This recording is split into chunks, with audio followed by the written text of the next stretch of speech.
જય શ્રી કૃષ્ણ મિત્રો, કેમ છો બધા? મજામાં? તો અત્યારે થઈ ગઈ છે સાંજ અને વરસાદ એટલો મસ્ત ગરજતો આવે છે આજ તો બપોરે મેં વિડીયો બનાવ્યો તો કેટલી બધી ગરમી થાય છે અને અહીંયા વરસાદ આવે એટલે પાવર પણ જતો રહે. તો હાચીને એમ જ થયું છે. આજે પાવર ક્યારનો વિયો ગયો છે, વરસાદ આવ્યા પહેલા જ પાવર વિયો ગયો અને અત્યારે જો કેટલો ધોધમાર વરસાદ આવે છે, તમે જોઈ શકો છો.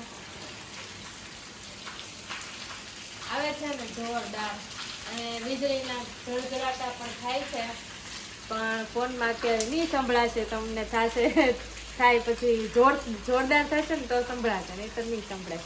અને આવા મસ્ત ઠંડા વાતાવરણમાં મેં શું બનાવ્યું છે હું તમને બતાવું. ખમી જાઓ.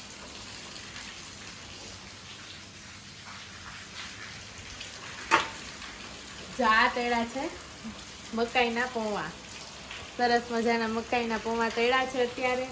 અને આની ઉપર સરસ મજાની દળેલી ખાંડ, મીઠું થોડુંક અને થોડાક લાલ મરચાં એડ કરીને હલાવીને મસ્ત ચેવડો આનો બનશે એટલે એ ખાઈ લેવાનો છે. આવા મસ્ત મસ્ત ઠંડા વરસાદ સાથે ગરમા ગરમ ચેવડો રેડી કરી દીધો છે. તો તમને આવા વરસાદના વાતાવરણમાં આવો ચેવડો ખાવાનું કે ગરમા ગરમ વસ્તુ, પકોડા, સમોસા, એ બધું ગરમા ગરમ ખાવાનું ભાવે છે તો એની કોમેન્ટ કરવાનું ભૂલતા નહીં. જાઓ ઠંડુ વાતાવરણ થઈ જાય ને તો મને તો બહુ જ મન થાય આવે છે બધું પકોડા ને બધું ખાવાની. તો આની કોમેન્ટ જરૂરથી કરજો. અને હવે અમે નાસ્તો કરી લઈએ સાંજનો રોંઢો કરી લઈએ. જો મિત્રો, હવે થઈ ગઈ છે રાત અને રાતનો જમવાનો સમય થઈ ગયો છે.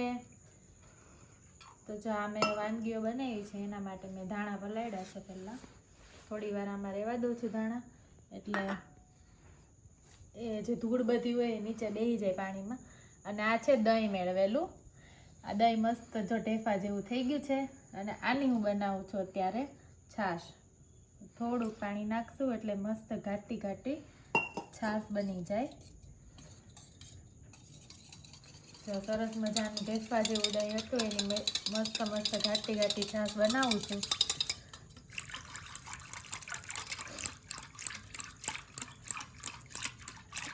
જેવણીથી બહુ મસ્ત છાશ બને.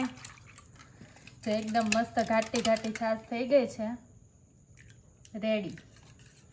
અને હવે હું બતાવું તમને કે મેં જમવામાં શું બનાવ્યું છે. તો જમવામાં છે ને સરસ મજાના પાસ્તા છે જોયરા, અને સાથે છે આયરા પૌવા. આ નીમુ માટે મેં બનાવ્યા છે પાસ્તા અને મારી માટે મેં પૌવા બનાવ્યા છે બટેકા વગરના. કારણ કે પાસ્તા મને એમ ભાવે પણ અત્યારે પાસ્તા ખાવાનો મૂડ નહોતો, એટલે મેં થોડાક પાસ્તા ખાઈશ પણ સાથે પૌવા ખાઈશ. તો અત્યારે જો મસ્ત મજાની રસોઈ મારી થઈ ગઈ છે રેડી, અને અમે બેસી ગયા છીએ જમવા માટે, વાળું કરવા માટે.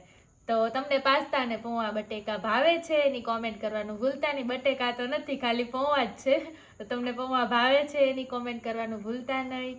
મારો બ્લોગ કેવો લાગ્યો એની કોમેન્ટ કરજો, ને આવતા બ્લોગમાં ફરી મળશું. ત્યાં સુધી બાય બાય, ટેક કેર.